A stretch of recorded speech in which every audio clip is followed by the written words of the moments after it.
Je vous propose une méthode simple pour traduire très vite des hausses ou des baisses de pourcentage.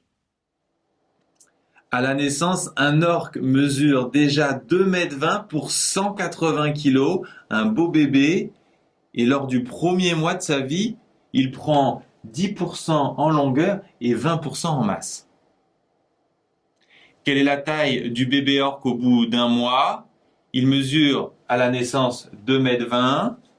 Il subit une hausse de 10%. La hausse vaut donc 10%, c'est multiplié par 10 sur 100, autrement dit multiplié par 0,1, ce qui fait 22.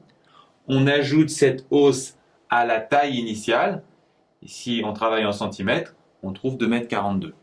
Cette méthode pour trouver l'effet d'une augmentation en plusieurs étapes était valable au collège. Maintenant, au lycée, on attend que vous le fassiez d'un seul coup. Mais comment faire? Pour le faire d'un seul coup, ce qu'il faut remarquer, c'est que la taille après l'augmentation, c'est la taille initiale plus l'augmentation. On peut ici factoriser par 220 fois 1 plus 0,1, autrement dit 220 fois 1,1. Mais cette multiplication, on peut la retrouver encore beaucoup plus rapidement en se disant qu'au départ, on avait 100%. Si on ajoute 10%, on a 110% qui correspond à une multiplication par 1,10. Maintenant, quelle est sa masse au bout d'un mois? À la naissance, il pesait 180 kg. L'augmentation, cette fois, est de 20%. On peut refaire les étapes. Cette fois-ci, on multiplie par 1,2. Résultat qu'on peut retrouver facilement en disant 100% plus 20%. C'est 120%, donc multiplié par 1,2.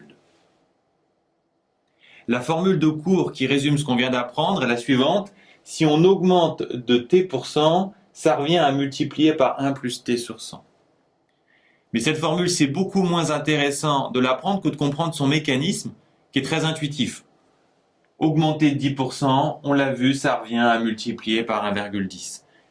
Et ce mécanisme, il est valable pour 20%, 30%, 72%. Attention, ajouter 5%, c'est multiplié par 1,05. Il est intéressant de remarquer qu'ajouter 100%, ça revient à multiplier par 2.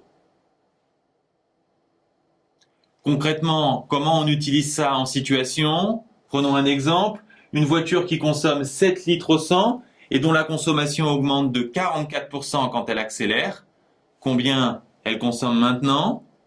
Pour ça, il faut faire un petit schéma, consommation initiale, et on traduit l'augmentation de 44% par la multiplication, ici par 1,4. Et ensuite, il suffit de faire une phrase de conclusion. Pour les hausses, on ajoute, et pour les baisses, bien sûr, on soustrait. Ici, une baisse de 10%, on multiplie par 0,1. Globalement, ça nous fait une multiplication par 0,9. Pourquoi? Parce qu'on avait 100%, on enlève 10%, il nous en reste 90%, donc multiplié par 0,9. Si maintenant on applique une baisse de 12%, on va avoir une multiplication par 0,88. La formule qui résume ce qu'on vient de voir, c'est une baisse de t% correspond à une multiplication par 1 moins t sur 100. Mais ce qui est important, c'est de l'appliquer intuitivement. Une baisse de 10%, c'est 100 moins 10, 90, donc on multiplie par 0,9.